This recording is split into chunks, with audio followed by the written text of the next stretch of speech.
Bienvenidos nuevamente al canal Prof. José María Aguerre. En este espacio del canal donde tomo canciones de rock y voy aprovechando sus letras para hacer reflexiones filosóficas al respecto, ¿no? Y en este caso, este tema de Patricio Rey y los Redonditos de Ricota, en donde se nos habla acerca justamente de la relación del amo y el esclavo, ¿no? Que me remitirán a hablar de la dialéctica de Hegel del amo y el esclavo. Pero antes, brevemente, a qué conduce nuestra letra, ¿no? Y teniendo en cuenta palabras del mismo indio en entrevistas y escritos, vemos que aquí hay una crítica social muy fuerte a aquellos poderosos que se hacen pasar, ¿no?, por esclavos, echándole la culpa a poderes económicos o multinacionales, pero que en el fondo siguen manteniendo el poder, el dominio sobre el otro. Esto es el centro, ¿no?, de la canción, que tiene algunas frases inolvidables, ¿no?, como violencia es mentir, ya que la violencia no se da solamente a través de la fuerza física, sino también a través del engaño, la mentira, la manipulación, características muy presentes sin duda en el mundo actual. Pero bueno, vamos a escuchar un poquito más la letra del tema y luego voy a ir haciendo algunos comentarios desde la filosofía también. Nuestro amo juega al esclavo de esta tierra que es una herida que se abre todos los días a pura muerte, a todo gramo. Violencia es mentir.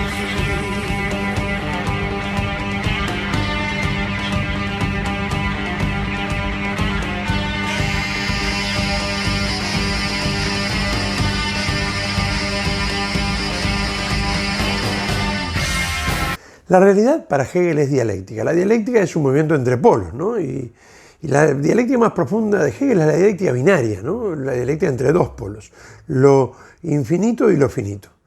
La realidad es un pensamiento puro, por eso dice que todo lo real es racional y todo lo racional es real, que toma autoconciencia en la historia. La historia no es otra cosa que la finitización de lo infinito en búsqueda de su infinitud autoconsciente, en búsqueda de esta autoconciencia. Ahora, ¿cómo hace lo infinito para darse cuenta de que lo es? De que es el principio y el fin. Proyectándose en los contrarios, proyectándose en los extremos contrarios que chocan entre sí, entre los cuales hay un conflicto, y ese conflicto es el motor de la historia. Todo esto influirá, por supuesto, ustedes ya lo están viendo, en discípulos posteriores muy importantes en la historia del pensamiento y de las ideologías políticas también. Concretamente en la dialéctica del amo y el esclavo, ¿no?, hay una oposición de dos individuos, aun cuando sean parte de un todo, que luchan por tomar autoconciencia, en una lucha a muerte, pero donde ninguno termina muriendo. ¿Por qué? Porque necesita uno del otro para tomar autoconciencia y para reconocerse a sí mismo. Por eso en ese conflicto uno termina siendo derrotado y termina siendo el esclavo del otro, que mantiene el poder. Empieza a trabajar para el otro, empieza a transformar el mundo y trabajar sobre el mundo, pero al hacerlo, el esclavo también va tomando autoconciencia de su propia realidad. Y el amo, que necesita del esclavo para reconocerse, tiene un reconocimiento menor, porque es el reconocimiento de alguien que es esclavo, que no es libre. Y por otro lado, cada vez va dependiendo más y más de él. Sigamos escuchando un poco la letra de la canción.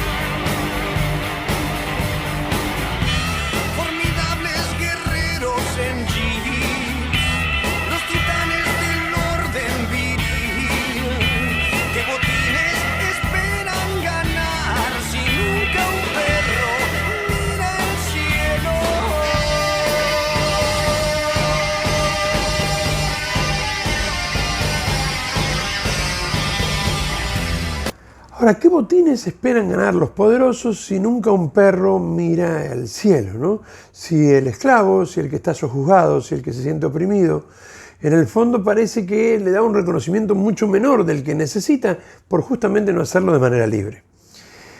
Por otra parte, el esclavo, como decíamos, empieza a trabajar, empieza a transformar el mundo, empieza a tomar conciencia de sí y de la dependencia que tiene el amo de él mismo.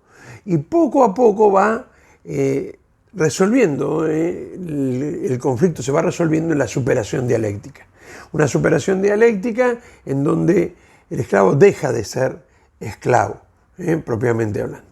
Y esto, obviamente, este pensamiento influye muchísimo en uno de los discípulos más importantes de Hegel, sobre todo de la izquierda hegeliana, ¿no? Una derecha hegeliana, representados por aquellos más ortodoxos, que siguen considerando que la realidad es puro espíritu, puro pensamiento, y que se manifiesta luego en ideologías políticas, como el fascismo o hasta el nacionalsocialismo también, ¿no? Pero hubo también una izquierda hegeliana donde Marx es sin duda el máximo exponente. ¿Está presente la dialéctica binaria en Marx? Sí, también la está, pero acá vemos en la dialéctica del amo y el esclavo también bases de lo que sería la dialéctica triádica, que es un conflicto, ya no entre dos individuos que buscan la autoconciencia, sino entre clases sociales. Una lucha de clases donde la clase opresora mantiene sojuzgada a la clase oprimida, que necesitando de ella, pero esa clase oprimida poco a poco se convierte en el motor de una revolución que posibilita el surgimiento, luego de la tesis y la antítesis, de una nueva síntesis. Síntesis que la convierte en tesis, a la cual se le opone una antítesis, y que lleva a una última síntesis, según Marx, que se dará cuando el proletariado asuma el poder y logre una sociedad sin clases. Pero no me quiero ir hacia Marx, quiero continuar escuchando con ustedes la canción y viendo cómo este juego, ¿no? En donde, más allá de la clara reflexión a la hipocresía impecable, ¿no? que hace, ¿no? De aquellos que, no queriendo admitir, ¿no? Su poder absoluto, intentan aparentar no tener poder, pero siguen dominando. Más allá de esto, vemos cómo acá hay un juego dialéctico mucho más profundo que va a culminar, ¿no? En Hegel en la desaparición del conflicto y en la autoconciencia de la idea, cuando todas las individualidades desaparezcan, ¿no? Por eso, sin duda, Hegel es de alguna manera el padre de todos los totalitarismos contemporáneos, porque todo es parte de uno y los momentos de la idea, los individuos no son más que momentos de la idea y de la dialéctica que se resuelven en un pensamiento único, sea hacia las derechas, sea hacia las izquierdas. Escuchemos un poquito más la letra de la canción. Si hace falta hundir la nariz, en el plato lo vamos a hacer. Por los tipos que huelen a tigre, tan soberbios y despiadados. Violencia es mentir.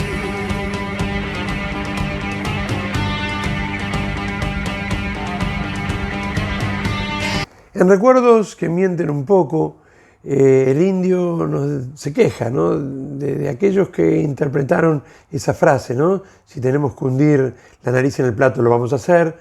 y que interpretaban como que estaba haciendo referencia a la droga. Dice, indudablemente es mucho más profundo a lo que hace referencia, y él mismo lo aclara, ¿no?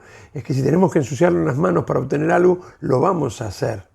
Y termina con esa frase muy fuerte, ¿no? Y que reafirma, ¿no?, esta idea que aparece en la canción de que la mentira es la madre de todas las violencias. Y en este último, obviamente, tengo una coincidencia total con lo que dice así.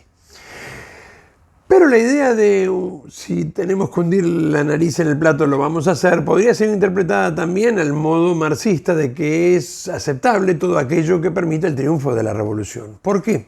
Porque para que se acabe, ¿no?, la dialéctica, ya nos planteará Marx, y aplicado esto a la transformación política y a la revolución, de un mundo que no hay que contemplar más, dice Marx, sino transformarlo. Por eso es crítico de Hegel, que es más bien para él un teórico y demasiado conservador, ¿no? Para él hay que transformarlo.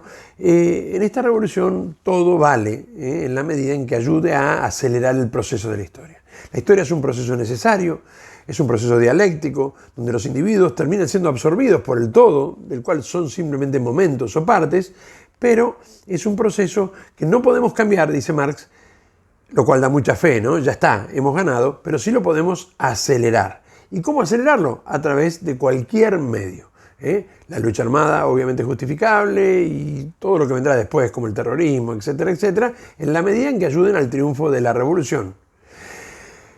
Para lo cual será necesario también, una vez tomado el poder por el proletariado, establecer una dictadura del proletariado que mantenga un poder durísimo, férreo, estricto, hasta que se logren los objetivos inmediatos: colectivizar los medios de producción, unificar los criterios, el marxismo domine el mundo, y entonces así sí desaparezcan todos los conflictos. Y ya no haya amos ni esclavos, todos seamos iguales, y ahí viene la utopía marxista, ¿no? Desaparezca el poder político, la moral, todo tipo de deseo de absoluto o religión, que son como una droga para él, el opio del pueblo, y todo el mundo sea feliz, y hayamos alcanzado el fin de la historia, que Hegel veía en la autoconciencia de la idea y Marx en la sociedad comunista o sociedad sin clases. Este planteo indudablemente tiene que ver con todo lo que venimos escuchando, va mucho más allá, ¿no? Aproveché la letra de la canción y la crítica social que ésta implica, ¿no?, a los que detentan el poder. La canción es de 1989, pero también puede aplicarse en distintas épocas de nuestro país y del mundo, por supuesto que sí, pero quise ir jugando con el título, ¿no? El amo que juega a ser esclavo, a contarles un poco la dialéctica del esclavo y cómo influye especialmente en el pensamiento de Marx. Muy posteriormente influyó mucho también en Jean-Paul Sartre y en el existencialismo, en esa toma de autoconciencia. Yo veo en el otro como aquel que me quiere cosificar, ¿no?, objetivar, y por lo tanto siento odio. El infierno son los otros, dice Sartre en Puertas Cerradas. Pero bueno, eso es un tema para otro video y para seguir filosofando un poco más.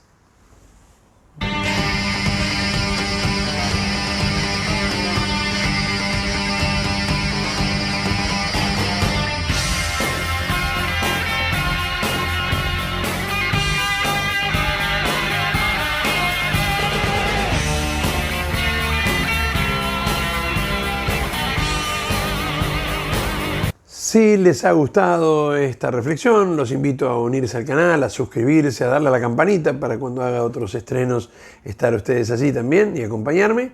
Y bueno, muchísimas, pero muchísimas gracias por estar.